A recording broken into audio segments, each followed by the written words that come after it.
Hi అండి. అందరికీ నమస్కారం. Welcome back to my channel. ఈ వీడియోలో ఆంధ్రప్రదేశ్ రాష్ట్ర ప్రభుత్వ ఉద్యోగ మరియు పెన్షనర్లకు పీఆర్సీ కమిషన్ నియామకం లేకుండానే డైరెక్ట్‌గా 12వ పీఆర్సీ ప్రకటన అవకాశం ఉందా? అనే అంశాలనైతే మనం ఈ వీడియోలో పరిశీలిద్దాము.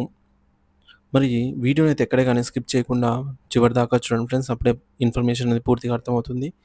వీడియో చూస్తున్న ప్రతి ఒక్కరు వీడియోకైతే లైక్ చేయండి. ఈ వీడియోని తోటి ఉద్యోగ పెన్షన్ మిత్రులతో అయితే షేర్ చేయండి.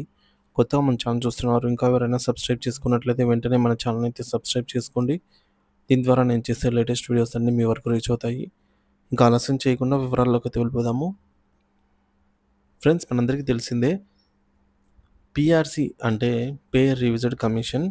ప్రతి 5 సంవత్సరాలకు ఒకసారి పెరిగిన ధరలను ఆధారంగా చేసుకొని ప్రభుత్వము కొత్త పీఆర్సీనైతే ఇంప్లిమెంట్ చేస్తూ ఉంటుంది.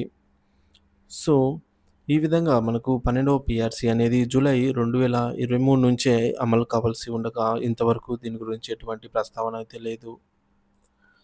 సో, ఇటువంటి పరిస్థితుల్లో పీఆర్సీ ఆలస్యం అవుతున్నటువంటి పరిస్థితులు ఏవైతే ఉంటాయో, ఆ సమయంలో ఐఆర్ మధ్యంతర భృతినైతే ప్రకటించాల్సిన అవసరం అయితే ఉంటుంది. మనందరికీ తెలిసిందే.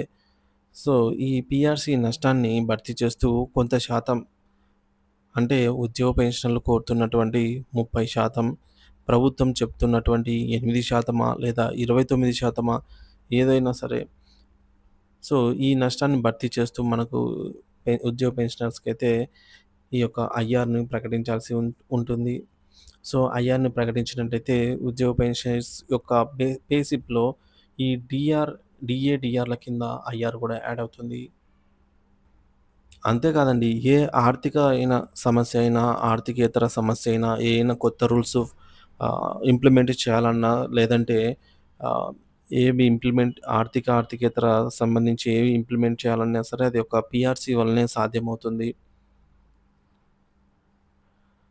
మనకు 10వ పీఆర్సీలో అడిషనల్ క్వాంటమ్ ఆఫ్ పెన్షన్‌ను 70 సంవత్సరాల వారికి 70 సంవత్సరాలు నిండిన వారికి 10% ఈ విధంగా అయితే సంపాదించుకోవడము ఏదైనా సరే ఒకటి కొత్తగా ఒక రూల్ రావాలన్నా, ఒక జీవో పాస్ కావాలన్నా మొత్తం అంతా పీఆర్సీ మీదనే ఆధారపడి ఉంటుంది. కాబట్టి ఇప్పుడు ఉద్యోగ పెన్షన్‌ల చూపంతా పీఆర్సీ పైనే ఉంది. ఎందుకంటే ఆల్రెడీ పీఆర్సీ అనేది 2023 జూలై నుంచి అమలు కావాల్సి ఉండగా, ఇప్పటి వరకు దాదాపుగా 2 సంవత్సరాలు కావస్తూ ఉన్నా గూడా ఈ యొక్క నష్టాన్ని ఉద్యోగ పెన్షనర్లు భరించలేకున్నారు. పెరిగిన ధరలను ఆధారంగా చేసుకొని. సో, ప్రభుత్వము వెంటనే పీఆర్సీని ప్రకటించాలని డిమాండ్ చేస్తున్నారు. సో, పీఆర్సీని ప్రకటించినట్లయితే ఉద్యోగ పెన్షనర్లకు మినిమమ్ ఒక 50% వరకు బేసిక్ సాలరీ పెరిగే అవకాశం ఉంటుంది. సో, కాబట్టి ఉద్యోగ పెన్షనర్స్ అంతా గూడా పీఆర్సీ ఇంప్లిమెంటేషన్ మాత్రమే కోరుతూ ఉన్నారు. అలాగే హెచ్ఆర్ఏ కూడా పెరుగుతుంది. ఈ 12వ పీఆర్సీ ద్వారా 11వ పీఆర్సీలో ఏదైతే అడిషనల్ క్వాంటమ్ ఆఫ్ పెన్షన్‌ని తగ్గించారో, తిరిగి పునరుద్ధరణ చేయాలని గూడా ప్రభుత్వం భావిస్తోంది. మరి ఇన్ని రోజులు ఏమైంది అంటే మనందరికీ తెలిసిందే. గత ప్రభుత్వం నియమించినటువంటి ఆహ్, జీవో నంబర్ 68 ద్వారా 12వ పీఆర్సీ కమిషన్‌ను ఏర్పాటు చేయడం జరిగింది. కానీ మనందరికీ తెలిసిందే అండి. 12వ పీఆర్సీ కమిషన్ ఆయన రిటైర్డ్ ఐఏఎస్ మన్మోహన్ సింగ్ గారు రిజైన్ చేశారు. రాజీనామా చేశారు. కాబట్టి నివేదిక అందాల్సిన టైంలో ఆయన రాజీనామా చేశారు. నివేదిక అనేది కూడా మనకేమి రాలేదన్నమాట. కాబట్టి ఈ నేపథ్యంలో ఎలాగో టైం అయిపోయింది కాబట్టి, ఈ యొక్క పీఆర్సీ కమిషన్ లేకుండానే ఇప్పుడు మళ్ళా పీఆర్సీ కమిషన్‌ను నియమించినా సరే, ఎంత లేదన్నా ఒక సంవత్సరం కాలం పడుతుంది. అసలే నష్టమైందంటే ఇంకా నష్టమవుతుంది కాబట్టి పీఆర్సీ కమిషన్ లేకుండా 12వ పీఆర్సీ ప్రకటించే మార్గం ఏమైనా ఉందనేది ఇప్పుడు చూద్దాము. లేదా పీఆర్సీ కమిషన్‌ని నియమించి నష్టపరిహారంగా మధ్యంతర భృతిని ఏమన్నా ప్రకటించే అవకాశం ఉన్నాయో కూడా తెలుసుకుందాము. సో, ప్రస్తుత పరిస్థితులను పరిశీలించినప్పుడు ఏపీ ప్రభుత్వ ఉద్యోగులు, ఉపాధ్యాయులు మరియు పెన్షనర్లు 12వ పీఆర్సీ కోసమైతే ఎదురుచూస్తున్నప్పటికీ కమిషన్ ఏర్పాటుకు ప్రభుత్వం ఇంకా స్పష్టమైన ప్రకటన ఏమీ చేయలేదు. అయితే కొన్ని సందర్భాల్లో ప్రభుత్వం పీఆర్సీ కమిషన్ నియామకం లేకుండానే ప్రత్యామ్నాయంగా ఫిట్మెంట్ ఆధారంగా పీఆర్సీని ప్రకటించే అవకాశం కూడా ఉంది. సో, మనకి ఈ మేరకు చూసుకున్నట్లయితే ఏప్రిల్ 3వ తేదీన క్యాబినెట్ భేటీ కూడా ఉందండి. అందులో ఖచ్చితంగా పీఆర్సీ గురించయితే ప్రస్తావన వస్తుంది అని విశ్వసనీయ వర్గాల నుంచి అందినటువంటి సమాచారము.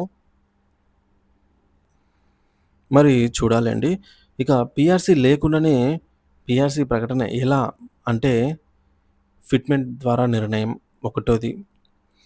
పీఆర్సీ కమిషన్ ఏర్పాటు లేకుండా క్యాబినెట్ ఉప సంఘం లేదా ఉన్నతాధికారుల కమిటీ ద్వారా ఫిట్‌మెంట్ శాతం నిర్ణయించవచ్చు. గతంలో కూడా కొన్ని రాష్ట్రాల్లో కమిషన్ నివేదిక లేకుండానే ఫిట్‌మెంట్ ప్రకటన చేసి సవరణలు అమలు చేసిన సందర్భాలు ఉన్నాయి. ఇకపోతే రెండవది ఉద్యోగ సంఘాలతో చర్చలు. ఉద్యోగ సంఘాలతో చర్చించి అంతిమ నిర్ణయం తీసుకోవచ్చు. ఫిట్‌మెంట్ శాతం మరియు ఇతర ప్రయోజనాలపై సంఘాల ఒప్పందం మేరకు ప్రభుత్వం నిర్ణయం తీసుకునే అవకాశం ఉంది. మూడోది మధ్యంతర భృతి. కొత్త పీఆర్సీ అమలు వరకు మధ్యంతర భృతి ప్రకటించే అవకాశం ఉంది. ఉద్యోగుల ఆర్థిక భారం తగ్గించేందుకు 20-30% మధ్యంతర భృతి ప్రకటించే అవకాశం ఉంది. సో, గతంలో అనుభవాలు 2019లో కూడా 11వ పీఆర్సీ పూర్తిగా అమలు కాకముందే కొన్ని ప్రయోజనాలు ప్రకటించిన ప్రభుత్వం ఇప్పుడు కూడా అదే విధంగా చేయవచ్చు అనే అభిప్రాయాలు ఉన్నాయి. 2015లో 10వ పీఆర్సీ ప్రకటన ముందు ఫిట్‌మెంట్ ప్రాతిపదికన పీఆర్సీ అమలు చేశారు. ప్రభుత్వం వైఖరి ఏమిటి అంటే ఏప్రిల్ 3న జరగనున్నటువంటి కేబినెట్ సమావేశంలో 12వ పీఆర్సీ, ఐఆర్, డీఏ బకాయిలు వంటి అంశాలపైన చర్చించే అవకాశం అయితే ఉంటుంది. ఉద్యోగ సంఘాల ఒత్తిడి ఎక్కువగా ఉన్న నేపథ్యంలో పీఆర్సీ కమిషన్ లేకుండానే తాత్కాలికంగా ఫిట్‌మెంట్ ప్రకటించే అవకాశాలు ఉన్నట్టు కూడా సమాచారం అందుతోంది. మరి ఉద్యోగుల దృష్ట్యా చూసుకున్నట్లయితే ఉద్యోగ సంఘాలు, పెన్షనర్ సంఘాలు పూర్తి స్థాయిలో పీఆర్సీ కమిషన్ ఏర్పాటు చేసి అన్ని అంశాలను సమగ్రంగా పరిశీలించి తీర్మానాలు తీసుకోవాలి అనైతే కోరుతున్నాయి. అయితే తక్షణ ఉపశమనం కోసం పీఆర్సీ కమిషన్ లేకుండానే ఫిట్‌మెంట్ ప్రకటించినా ఉద్యోగులు దీన్ని స్వాగతించే అవకాశం అయితే లేకపోలేదు. మొత్తం మీద ఏపీ ప్రభుత్వం 12వ పీఆర్సీ కమిషన్ ఏర్పాటు చేయకుండానే ఫిట్‌మెంట్ ద్వారా లేదా మధ్యంతర భృతి ప్రకటన చేసే అవకాశం అయితే ఉంది.